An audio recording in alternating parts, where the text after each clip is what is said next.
आणि विमानाचे काही अवशेष तिथे पडलेले आहेत, तुकडे तिथे पडलेले आहेत। त्यामुळे हा अपघात अतिशय भीषण होता, हे आपल्याला या दृश्यांवरून स्पष्टपणे दिसतंय। अक्षरशः त्या विमानाचे तुकडे झालेले आहेत आणि त्यामुळे हा अपघात अतिशय भीषण होता। त्यानंतर आजूबाजूचे लोकही तिथे जमा झालेले दिसतात। आपण बघतोय विमानाचे अवशेष पडलेले आहेत।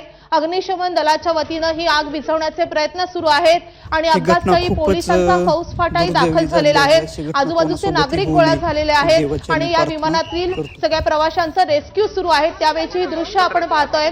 बारामतीमध्ये अजित पवार यांच्या विमानाचा भीषण अपघात झालाय आणि त्यानंतर अपघात स्थळावरची दृश्य आपण पाहतोय।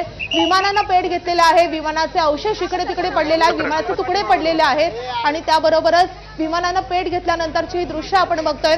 आजूबाजूच्या परिसरातही आग लागल्याचे दिसतंय, झाडं पेटलेली आहेत आणि ही आग आटोक्यात आणण्यासाठी अग्निशमन दलाचे शर्थीचे प्रयत्न सुरू आहेत। आजूबाजूचे लोक तिथे जमा झालेले आहेत।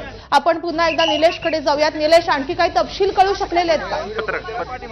अद्याप माहिती समोर येते त्यानुसार आतापर्यंत 3 जण अपघातामध्ये मृत्युमुखी पडल्याची माहिती समोर येते। अजित पवारांबद्दल अजून कोणतीही माहिती समोर आलेली नाहीये। आपण मात्र पाहतोय या अपघाताचे जे विश्वास आहेत ते अतिशय भयानक असे आपल्याला समोर होते। साधारणपणे 15 मिनिटापूर्वी, साधारणपणे 20 मिनिटापूर्वीची ही घटना आहे।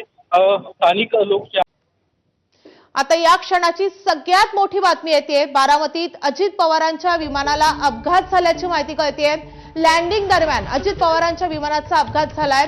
विमानातील काही जण जखमी झाल्याची माहिती कळतेय। तर बारामतीमध्ये आज सभा आहे, दिवसभर अजित पवारांच्या 4 सभा होणार आहेत। जिल्हा परिषद पंचायत समितीच्या निवडणुकीच्या प्रचारासाठी अजित पवार आज बारामतीमध्ये दिवसभर असणार होते आणि आता असं कळतंय की बारामतीत अजित पवारांच्या विमानाला अपघात झालेला आहे। उपमुख्यमंत्री अजित पवारांच्या विमानाला लँडिंगच्या दरम्यान अपघात झाल्याची माहिती कळते। आताची सगळ्यात मोठी अपडेट समोर येते, अजित पवार यांच्या विमानाचा अपघात झालेला आहे।